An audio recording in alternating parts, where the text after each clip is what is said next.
Welcome to the National Holocaust Centre and Museum's live event. The broadcast will start shortly.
Welcome to the National Holocaust Centre and Museum's live event. The broadcast will start shortly.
Welcome to the National Holocaust Centre and Museum's live event.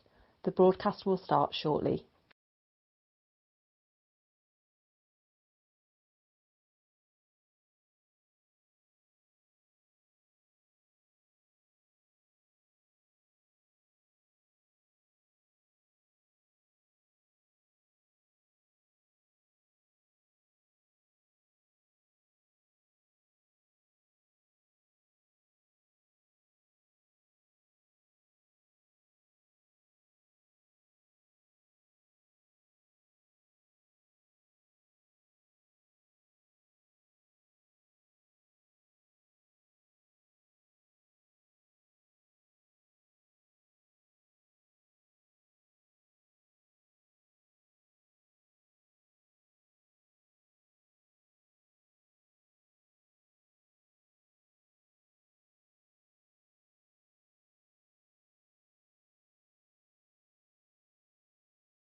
Welcome to the National Holocaust Centre and Museum's live event. The broadcast will start shortly.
Welcome to the National Holocaust Centre and Museum's live event. The broadcast will start shortly.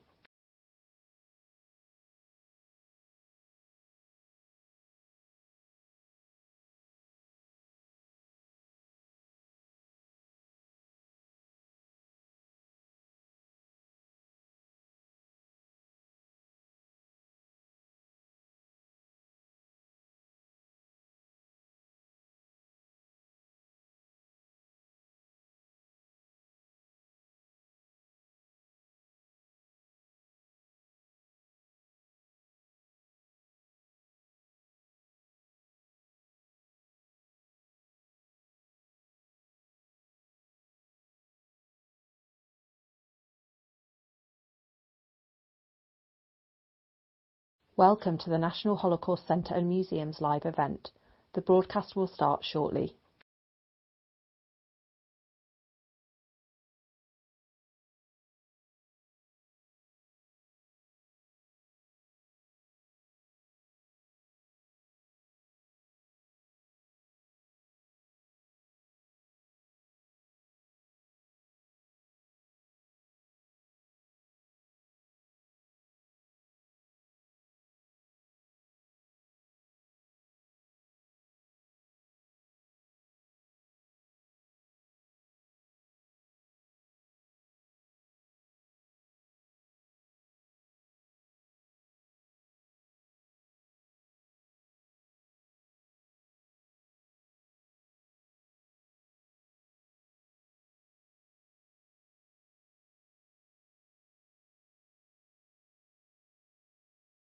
Welcome to the National Holocaust Centre and Museum's live event. The broadcast will start shortly.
Good evening and a very warm welcome to everyone who is joining us this evening, joining the National Holocaust Centre and Museum for the first in our series of live events to mark Holocaust Memorial Day 2021.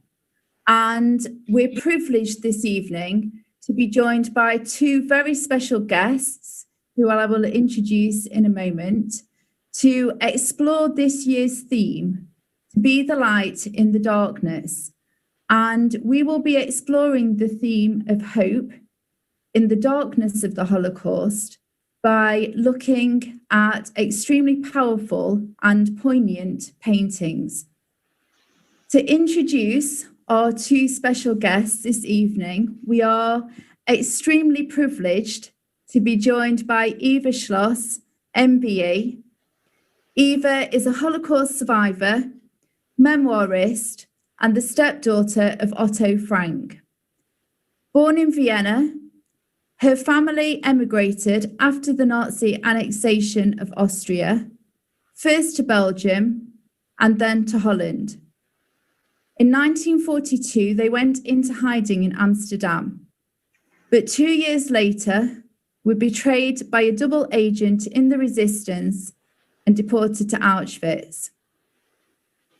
Eva has published 3 books about her experiences and was co-founder of the Anne Frank Trust UK. Eva was awarded an MBE in 2011 for her incredible work in the field of Holocaust education. Good evening, Eva. How are you? Fine, thank you. Good evening, everybody. It's a pleasure to be here. Thank you so much, Eva. Thank you. And I know just before we came on air, you were talking about having so many speaking commitments this week. So thank you so much for joining us this evening. Thank you. Thank you to asking me for today. Thank you. And we are also so pleased to be joined by Lisbeth van der Hurst. Lisbeth is the director of the Resistance Museum in Amsterdam.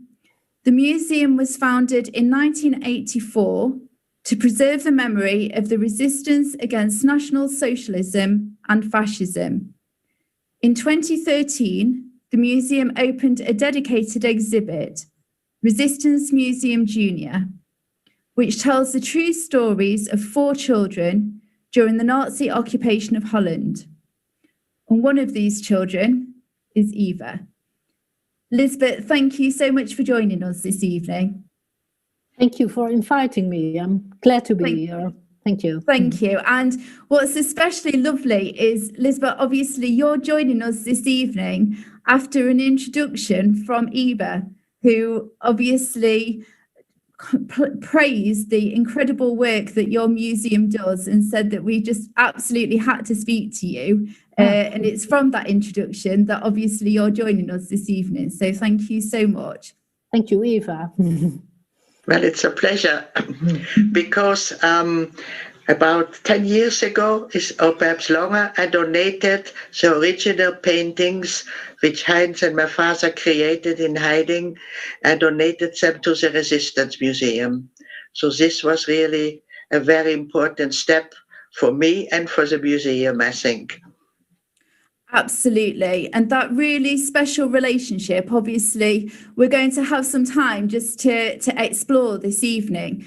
And Eva, if it's okay, we're going to start with you. And obviously, the 27th of January, which is approaching now, obviously marks the anniversary of the liberation of Auschwitz. And I wondered, please, if you might be able to start by just sharing a little of your experience of liberation and those final days at Auschwitz prior to liberation. Yes, this was, of course, an amazing luck for us that the Russians were already advancing, because in the West, unfortunately, people were liberated much, much later. But in January, the Russians advanced into Poland and, of course, liberated many concentration camps. And one of them was Auschwitz. We inmates were in a terrible, terrible condition. It was freezing cold. The snow was probably over a meter high. Very often we walked without shoes. Very often we had practically no clothes on. We had no food. The Nazis knew the Russians. We didn't know the Russians were near. We had no idea. But the Nazis knew, and so they started to evacuate the camp. Every day, many barracks were emptied and people disappeared. We didn't know where they killed, what happened to them. And one night, it must have been, of course, we didn't even know it was January. We only knew it was winter. Let's say perhaps it was 20th of January. The Nazis said, everybody has to get out of their barracks at night. We are all going to march into Germany. Well, you can imagine nearly skeleton people. How can they go and march in the snow without food, with it practically cold? So my mother and me, my mother was very, very weak, said, well, I can't go. But then the Nazis said, we are going to lock up the barracks, they were wooden, and burn the whole camp down. So out everybody. So then my mother and me stood out as well. So that in the night, there were air raids because the Russians flew over the area and the Germans didn't want to march in air raid. So they sent us back again. And that went on the whole night. And eventually my mother said, look, I just can't go. I'd rather die here than starting to go out again. So we stayed. We were deep asleep. We didn't hear what was going on because we were exhausted. And it was light, and we realized the camp was emptied. But nevertheless, there were about 500 people left in Birkenau still. And we were about 10 days on our own, where many people perished, and we couldn't bury them. I was still of the few ones who had the strength to carry the bodies out. We just heaped them out outside the barrack in the snow. And remember, this was for me, I think, in the whole experience, one of the worst things, to carry those people who had spoken the day before out and just drop them in the snow. And then the Russians arrived.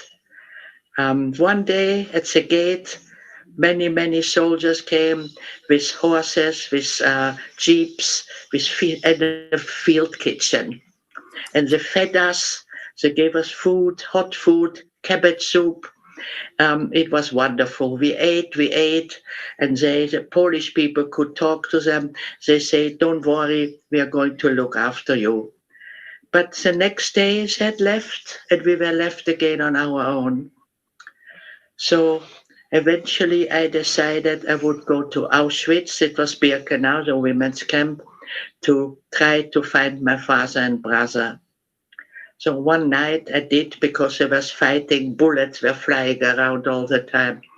And I did that, and I came to Auschwitz, where the Russians had made their headquarters, and I went to all the barracks and looked everywhere. I saw many very, very near to death people. And I came to somebody, and he looked familiar. And I said, I think I know you. And he said, yes, I'm Otto Frank, Anne's father. And you are Eva Geiringer, Anne's friend? I said, yes. Have you seen my girls? Have you seen my wife? No, I never saw them. But he had seen my father and brother. They said, oh, they went with the Nazis. So they were still alive. Perhaps the war will end really soon. I had great hope. I went back to fetch my mother, and we settled them in Auschwitz. And then later the Russians transported us eastward, because of course the war was not finished. That is just a little bit of that story. Thank you so much, Eva. And so did you have that sense of kindness in some way then from the Russian soldiers, do you think? Well, we couldn't really speak with them. It was a very, very difficult situation. But the Russian soldiers, obviously, they had orders to not leave us in Auschwitz, and so we traveled eastward.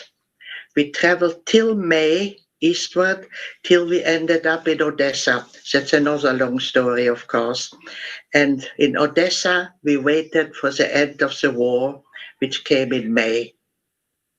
And then really we knew we had made it. Thank you, Eva. And eventually, obviously, you returned to Amsterdam, and you later learned that your father and brother had died at Mauthausen. And you remembered later a conversation that you had with Heinz during the deportation to Auschwitz, where he had spoken to you about some paintings.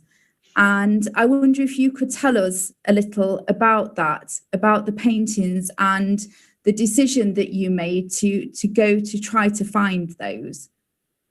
In the cattle truck, when we were betrayed and sent then to Auschwitz, the last conversation, more or less, I had with my brother was, he told me that before they were arrested, when the paintings were finished, they hid them under the floorboard of the house where they were hiding with a note on it. This belongs to Heinz and Erich Geiringer, and after the war, we are going to pick it up again. And Heinz told me, if I am not making it, Eva, please go and pick, and you are, please go and pick the paintings up, because they are really very, very precious to me. So, and of course he didn't make it. And then when we heard that my father and he hadn't survived, I said to my mother, we have to go and get the pictures. But we were a bit reluctant because this woman where the pictures were hidden, that was a fault that we were all arrested. That was her fault. So I didn't really want to confront her. But luckily, she had disappeared, and there were another couple living there who first didn't want us to let in. They didn't believe nothing is in our house hidden, but eventually they let us do it. And I was amazed about the wonderful artwork which I found there. Absolutely. And Eva, can you just describe a little bit that moment of actually finding those paintings and starting to see what was there? It was, of course, a very emotional time to see all this, what has happened. And Heinz was a very studious, very intellectual young boy. And he was always surrounded by books and reading all the time, but painting, of course, as well. And there is one painting, he's sitting at the desk. On top of the desk is a globe, and there's a calendar, and the date is 11th. And that was my birthday. So that was when he painted it, he was thinking of me. And that, of course, I found very, very moving, and in a way very sad that he Absolutely. wasn't with us anymore. And like you say, I imagine to see the painting and obviously to see your birthday and to know obviously that you were so much in his thoughts at that time. I can't imagine. A gentle brother, you know, he was always, I was the girl, I was the wild one, and he was always the gentle one. And it always seems as well, Eva, just for yourself, just very much him as a source of admiration, and as you were having to make so many moves, that you talk about him just being able to adapt and kind of ease into those new places, and you almost looking to him as the one who was able to do that. I still miss him every day, really. It is amazing. And he wrote as well beautiful poetry, which actually we have published as well in parts. You know, and this is, sometimes people ask me, does it feel a bit that time now that you can't go out, you can't do anything, you can't meet people? Does it feel similar? And young people get depressed. And this was Heinz's way to occupy himself, to create things. And so he was very, very frightened of being arrested and frightened of being killed. He kept himself so busy, so occupied, that he must have forgotten the danger he was in, day out. Absolutely. And like you say, Eva, to create such beautiful paintings. I know obviously we've seen the first one, and there's the painting of the tennis players as well. I don't know if you want to say a little bit about that. Well, he was longing, of course, to be outside again, to breathe the fresh air, you know, and do games and do things like that. He missed this very, very much. He loved nature, and all the paint, he was cooped up in a little room. He was not allowed to look out of the window, and nevertheless, he had these details in the painting. Very many artists who looked at the paintings said this is done by somebody who is an expert. And, you know, he had never done any oil painting. So it was amazing how he was able to create a very variety of subjects. He started off actually with still lifes to try to get to know his velvet, glass, copper, all kind of different things. But then later, this is a later picture, he did landscapes and figures and all kind of different things, and all just from imagination. Which is just absolutely incredible. And I think we're seeing the third of those paintings, Eva, the clock again. I don't know if you want to say a little bit about this one. This is as well one of my favorites, and he explained it to me when we visited occasionally, because some pictures I had seen. He said, "You see that little bird sitting on the windowsill? He can fly away anytime he wants to. He'd be off. I wish and there's a poem as well.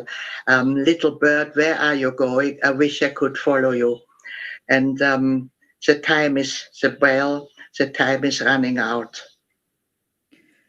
Thank you, Eva. That sense, like you say, of just longing for freedom, and that obviously the paintings are just beautiful. They're just incredible paintings. And I know that you said at the beginning, obviously making the decision to gift the paintings and other objects to the museum. And Lisbeth, I know that you're going to tell us a little bit about the work of the museum and the way that you work with Eva's story and with the paintings. And I imagine just an absolutely incredible gift to receive, to be able to work with audiences with Eva's story and with those paintings. Yes, this is really an extraordinary donation, especially because the paintings are great, but there's also a lot of documents because, many objects in Amsterdam were saved, and it's quite unusual. Most of the Jewish people lost everything, but from Eva, there was a lot of documents as well and photographs. So it was great to make an exhibition with it. Yeah, and a very moving story. Yeah. Absolutely. And Lisbeth, it'd be really interesting just to hear a little bit more about the museum and about the work that you do. I think it was really interesting when we were looking at the work you do, particularly with primary age students, which is an area of work, obviously, for ourselves as well at the centre. So it'd be really interesting to hear a little bit more about your work.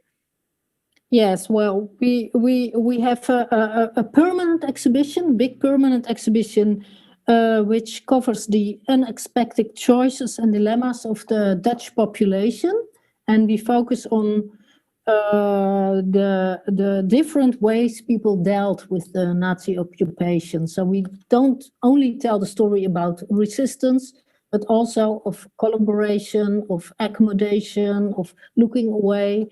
We show all sides, and people can identify, and it makes them they're encouraged to reflect about it. We receive over 100 visitors each year from all over the world, and when Eva donated this rich collection, we had already plans to extend the museum with a new part, especially for children. And was realized in 2013. And this is the Dutch Resistance Museum Junior. And a lot of children's museums use fictional characters, but we wanted to have real characters. So the Junior Museum is about the Jewish Eva. It's about Henk, whose family adapted to the circumstances, so just an average family. Jan, whose parents were in the resistance, and also Nelly, who was a Dutch Nazi girl. She was a convinced young Nazi girl. And we are telling their stories in a way that the young children can identify with all of them. And this makes them think about right and wrong, what can we do?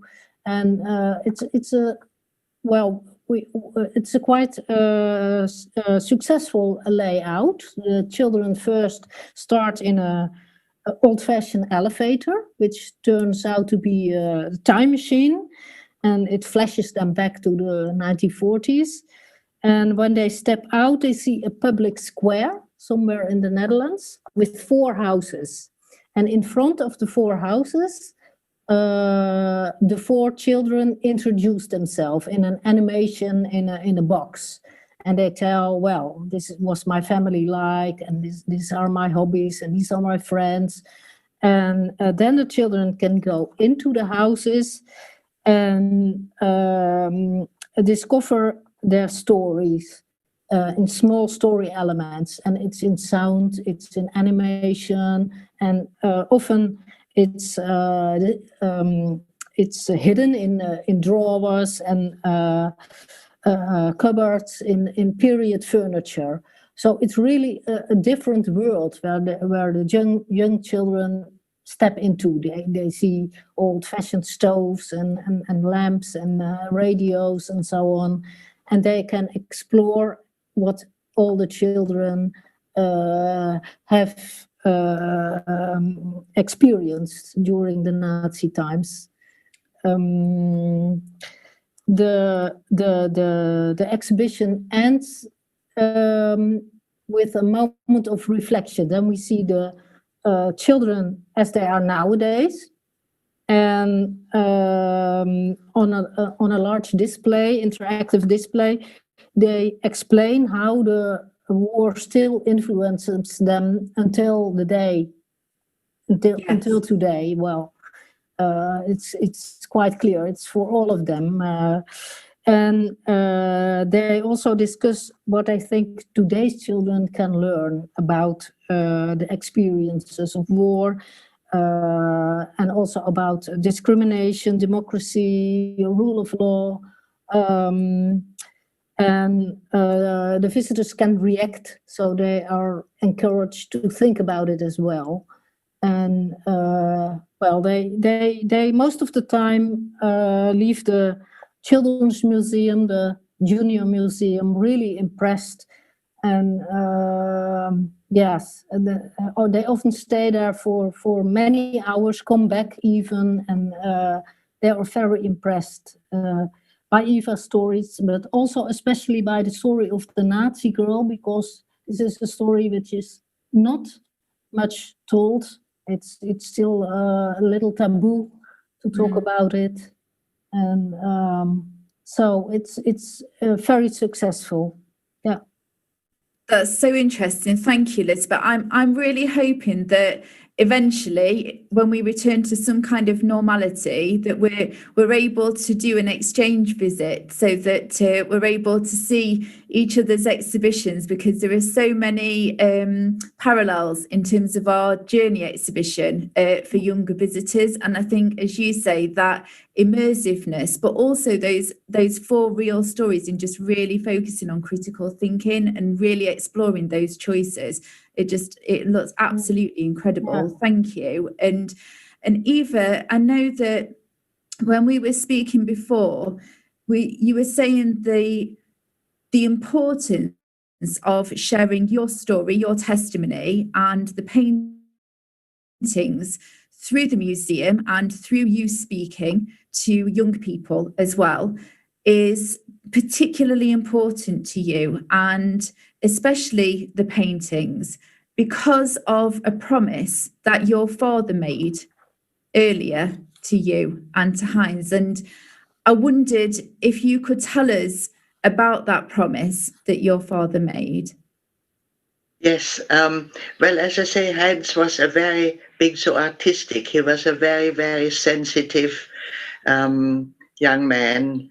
And when in 1944, after having been in in 1942, when he got a call-up notice to be deported with many, many other young people to Germany to work in German factories, this was very suspicious for Jewish parents because in 1942, many German Jews had already been deported and taken to the concentration camps and ghettos and killed.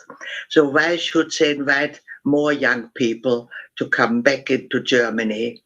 So when this notice came, my father said, Heinz, you are not going. We are going to go into hiding.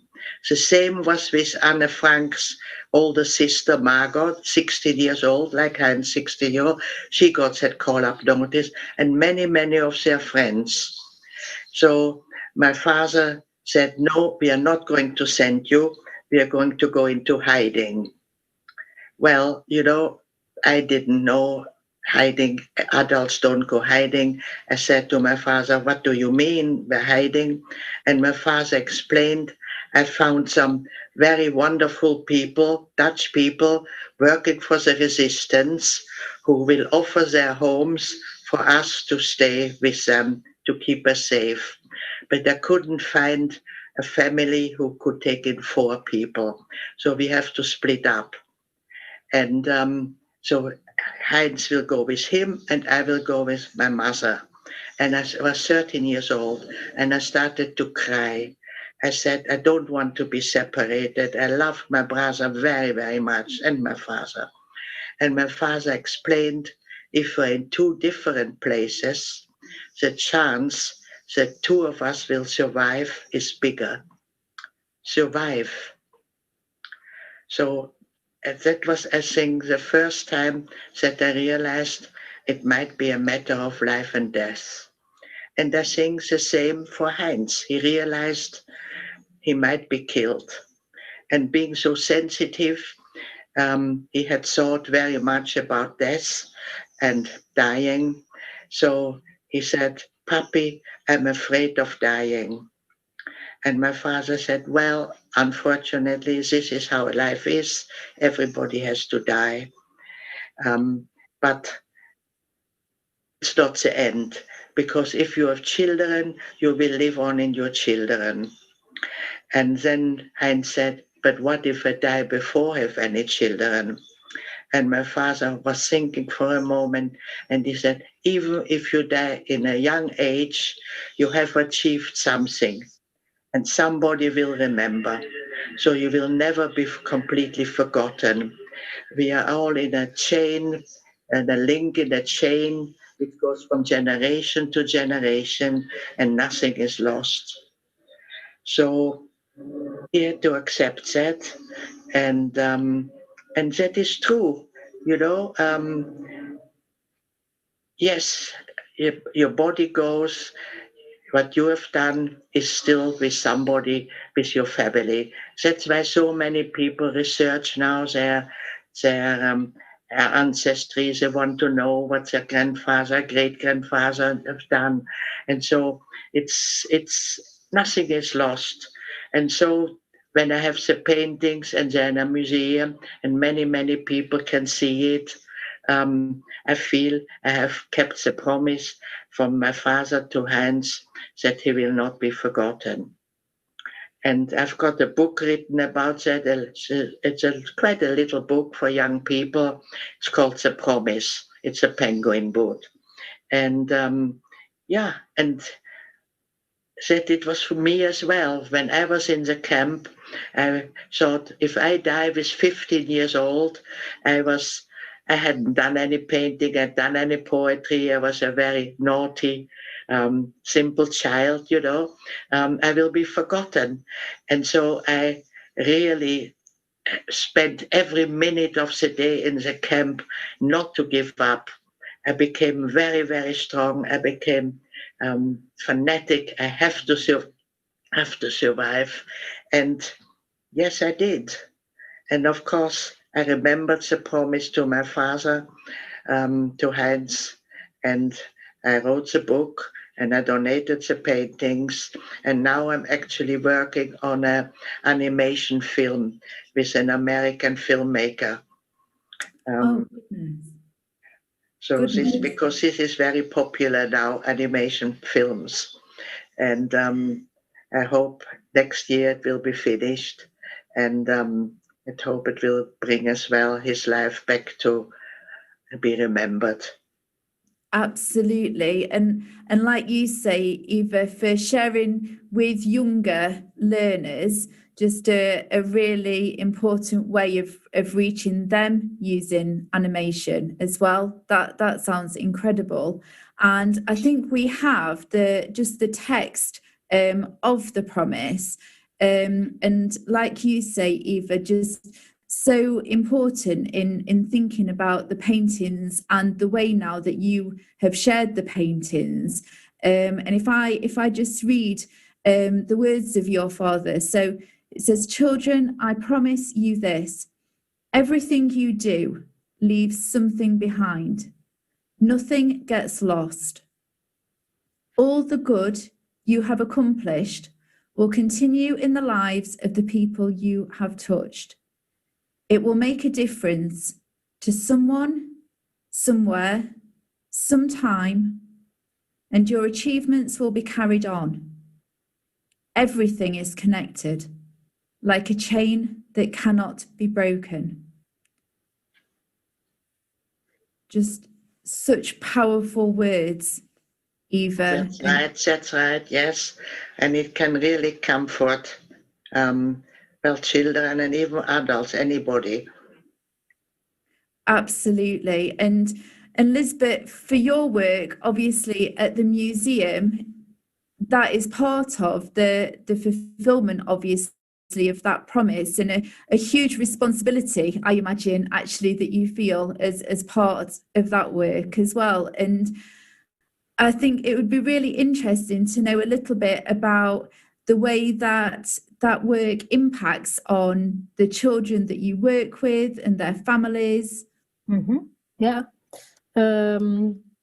Well, as I told, we get a lot of school children, but also a lot of families. And because the Junior Museum is not childish at all, it's also very interesting for the moms and dads and the grandfathers and grandmothers, and they go into it and discuss the topics together about what's right and wrong, looking away, helping, and it really inspires them.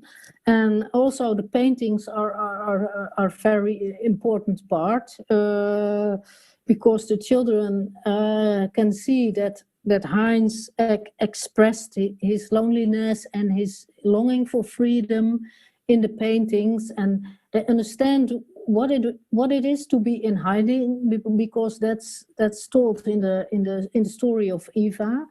And Eva's character tells in the part about the deportation train that Heinz told her that the paintings were hidden under the floor of their hiding address. And when the children later on see the paintings and realize that they are real, it really makes it has a big impact. They're really emotional about it, and they're also very grateful to Eva that she donated the pictures, so that all of the children can see them and learn from them. So they often express, we are so grateful that Eva and also the other main characters donated these their objects and their artifacts and their documents and also their stories to the museum. Because, like you say, Lisbeth, there's something so tangible, isn't there, and so special to the students in that way. And I think we can see a few photographs of a new way that you have started to share Eva's story with students as well. I don't know if you want to say a little about that. Yes. Because there are now some children don't go to museums in the city center of Amsterdam, so that's why we started the Dutch Resistance Junior Museum on Wheels in 2018, and it's in a big trailer, and we compressed the story in, well, it's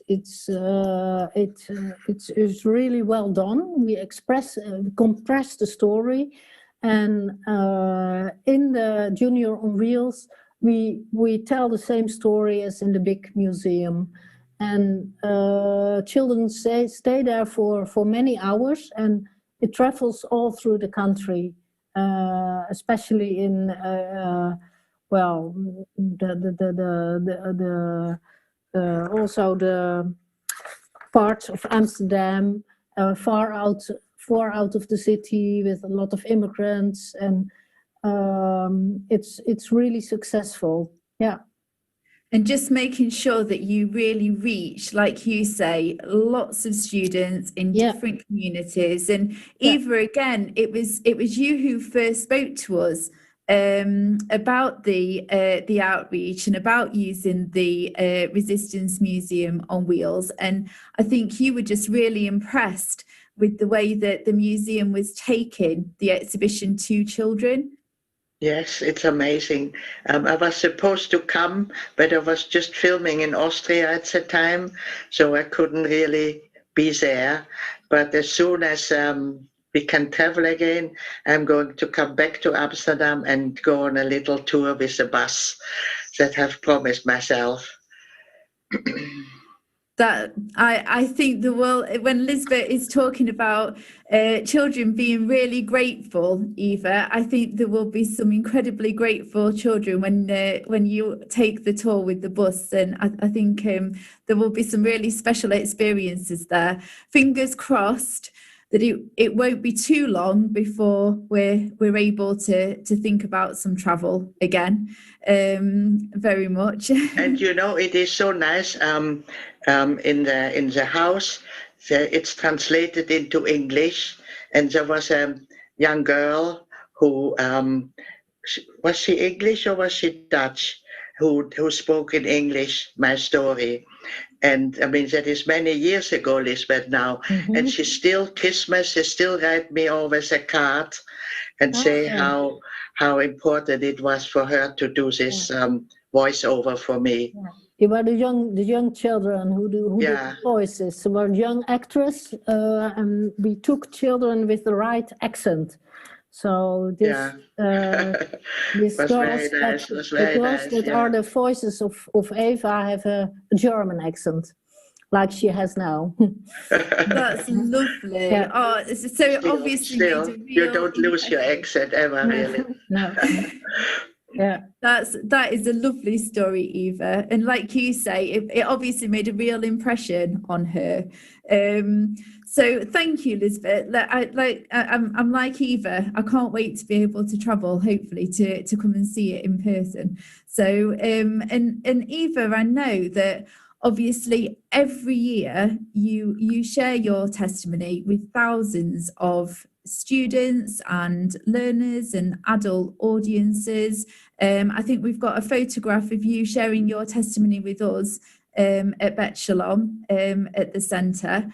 And obviously, ordinarily, you would share your full testimony as far as you can in shorter times, periods of time. And this evening, obviously, we've concentrated on a different aspect, really, because we've been looking at Heinz's paintings. And I know that means that you won't share your testimony with us in full this evening. So we looked, obviously, just at a few aspects of your experiences to talk about a little bit this evening. And I think one of the first aspects of your story, your testimony, which is so important, is the importance of your family and the love and support of your family. And I wondered if you could tell us a little bit about that. Well, from after the war. Or to start with, Eva, if you didn't mind, if you could tell us a little bit before the war to start off with, that would be lovely. Thank you. Yes, well, in Austria, we were a very, very close family with many cousins and grandparents. And Austria is a beautiful country with lakes and mountains. And my father and me were the sporty ones. And we always did excursions in the mountains. And, I was a daredevil. It was really, my mother and Heinz were more staying at home and were more careful and so on. But, it was all, I have not only lost many family members, I loved as well my country because, my family was Austrian since for generations, and that is in your blood. And it was very, very hard for me to leave Austria. Then we emigrated first to Belgium, and they didn't like Jewish refugees. In Holland, it was a bit better. They were actually very welcoming. Holland is quite a different type of country, very open, has through centuries always taken in refugees. But again, the Nazis, we came there only in February 1940. And in May, the Nazis invaded already. So I didn't really have much freedom. So, and then 2 years in hiding, cut off from the world and everything, cut off from writing to people abroad. My grandparents who were in England didn't know what has happened to us. It was a very, very difficult time, all my youth really. And eventually then Auschwitz, of course, and eventually we came back again, and life had to go on. And this was, it might sound peculiar, but I thought to start to make a life in a new country without my family, my father and my brother, I think that was even harder than Auschwitz, because in Auschwitz I had always hope. But afterwards, I had no hope that I would ever see them again. This, you want to show a few pictures. This is Heinz. As I say, he was so musical. He had a guitar, he had a accordion, we had a piano, he had a Hawaii guitar. He could play any instrument. If he heard a tune somewhere, he could play it. He didn't need music. And when in Holland, before we went into hiding, the film Snow White and the Seven Dwarfs came out. And in school, everybody spoke about that. But Jewish children were not allowed to go to the cinema. And so Heinz did on the blackout, which was big boards on the windows, he painted the dwarfs and Snow White. And he played the songs, and I was dancing, and he said, you see, you have your own personal performance. He was so thoughtful, little things, life more acceptable for me. It was really amazing. So after the war, I missed them so terribly much.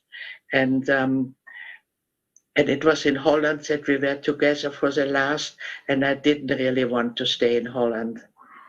And now I must tell a little bit about Otto Frank.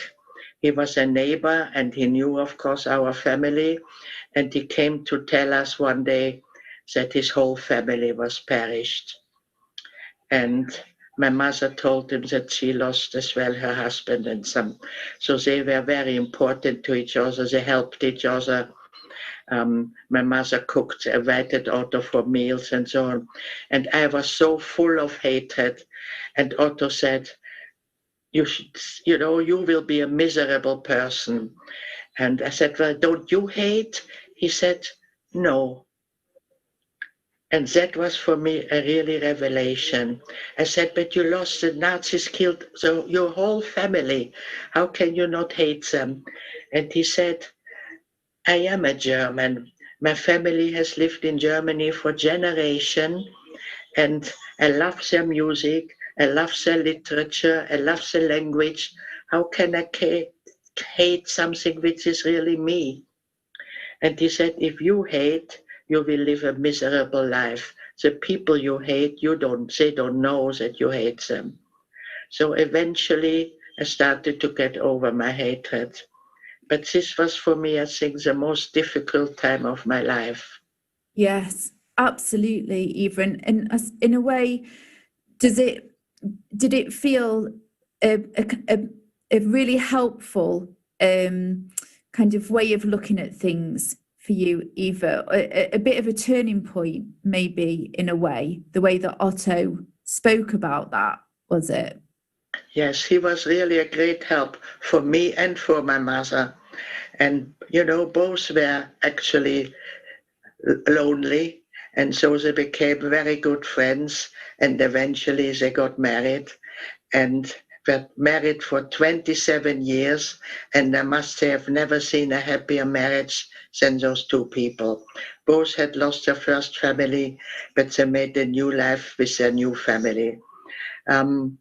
I was very unhappy in Holland, and when I finished school, Otto got me a job in London as a photographer, an apprentice. And he gave me his special camera. He said, I'm not going to no family anymore. I'm never going to take pictures. He gave me his Leica, which I started to be a photographer with the Leica. This picture you see there of my mother and Otto was taken with the Leica by me. Oh, goodness. Yeah. It's a beautiful picture, Eva. Yeah.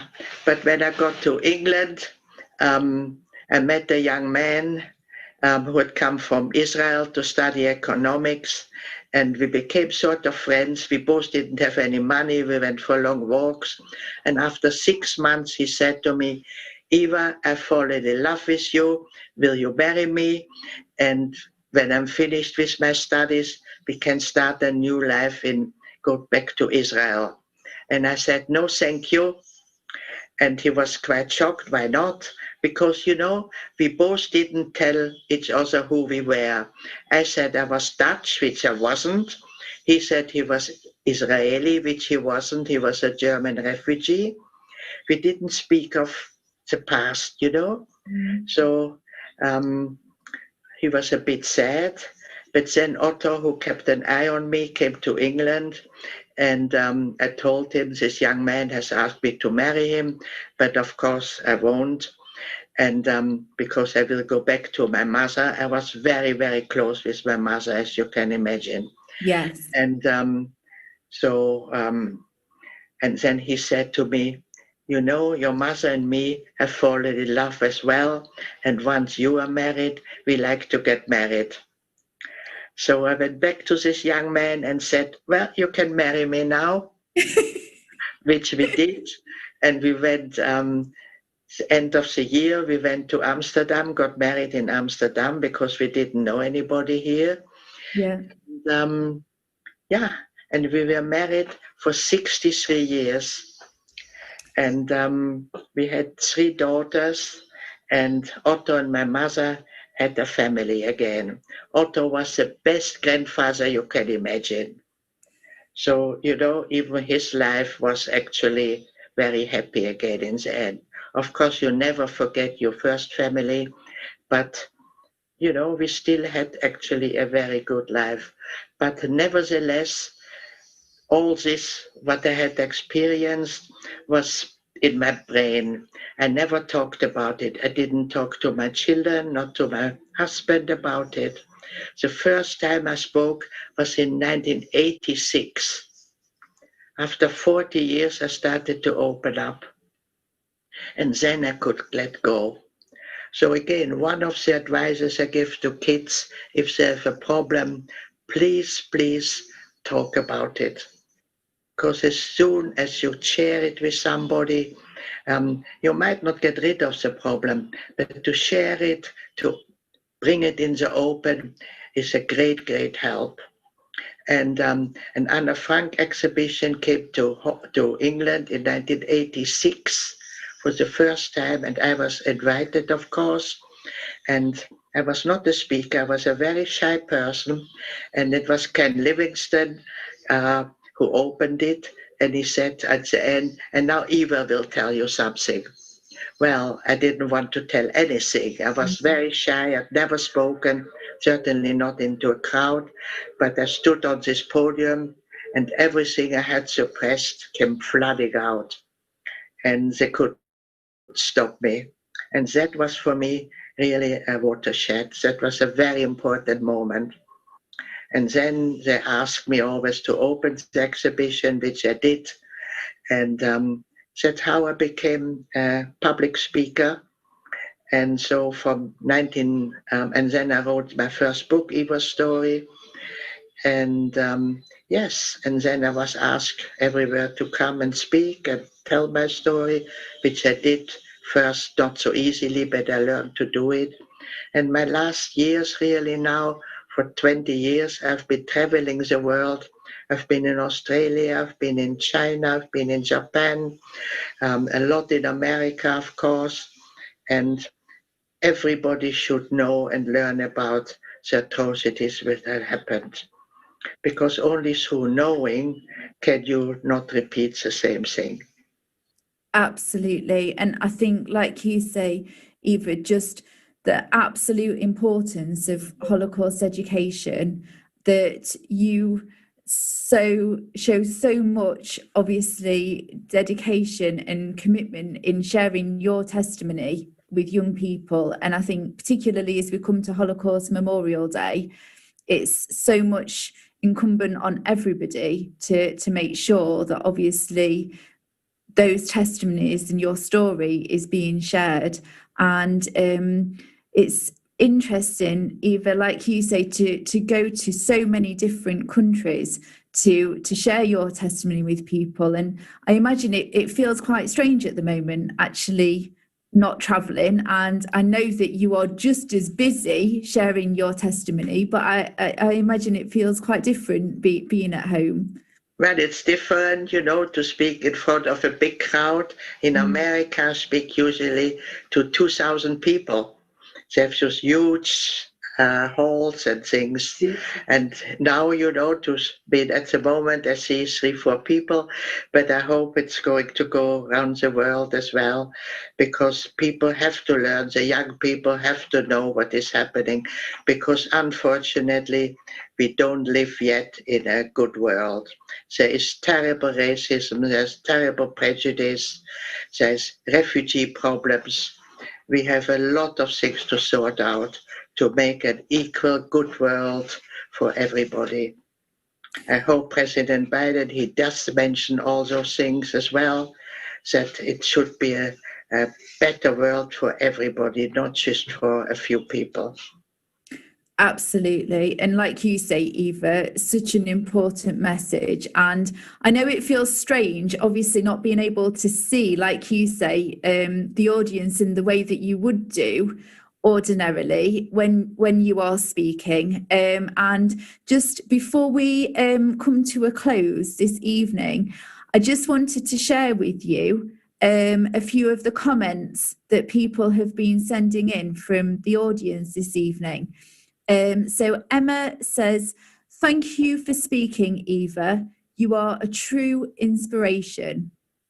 And then we have a comment from Susan Kerner, who says, "Eva, you look and sound wonderful." I know that Lisbeth and I said this evening how wonderful you looked, Eva, and Susan obviously agrees. Thank you, Susan and Emma. And then we've also got a comment.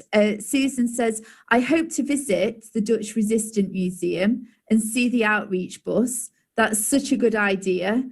So hopefully, Lisbeth, when we do eventually have the ability to travel again, you might find that you have some additional visitors, I think, from this evening.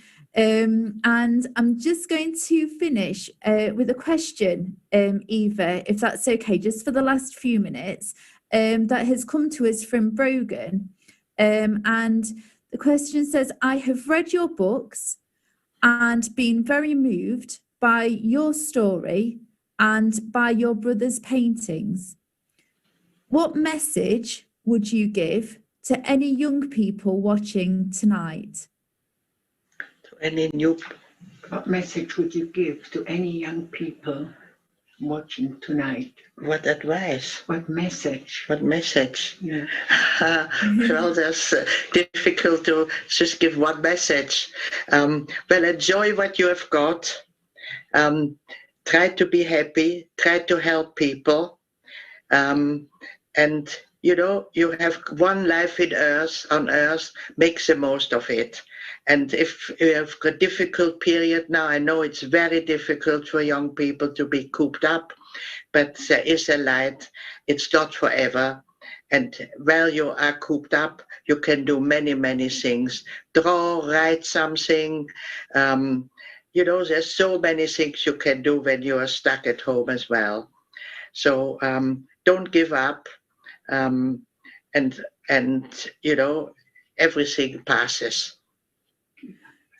Eva, I think that is such important and helpful advice for young people. Thank you so much. And I just wonder if we could just re-show the picture of the clock where we're able to see the little bird, just to, obviously, as we're thinking about Eva's advice for young people to take the time in this really difficult situation that we're in, like you say, Eva, to try to do something creative, and like you say, to try to make a difference and to be kind, I think is a really important message for young people to take away from this evening.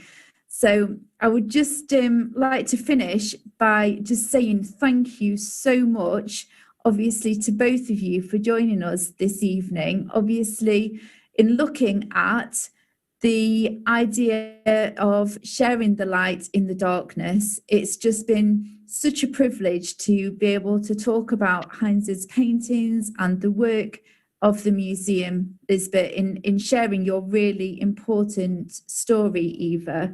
But I think as well, it comes across so clearly, Eva, the way that you are sharing hope and very much sharing that example of being the light in the darkness. So thank you so much. We've been so privileged to have both of you join us this evening. Thank you, Lisbeth, for joining us this evening. You're welcome. Thank you very much. Yeah.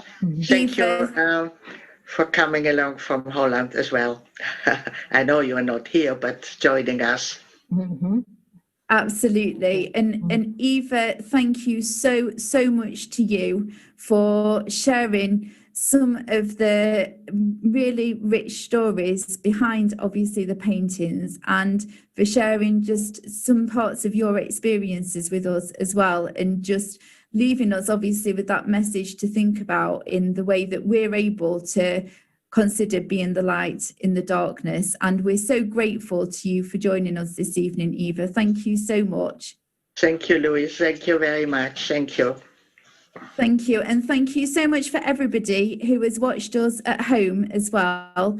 Please keep an eye on our website, obviously, for the other live events that we're going to be sharing over the next week. And thank you so much for joining us this evening. We look forward to seeing you soon. Thank you.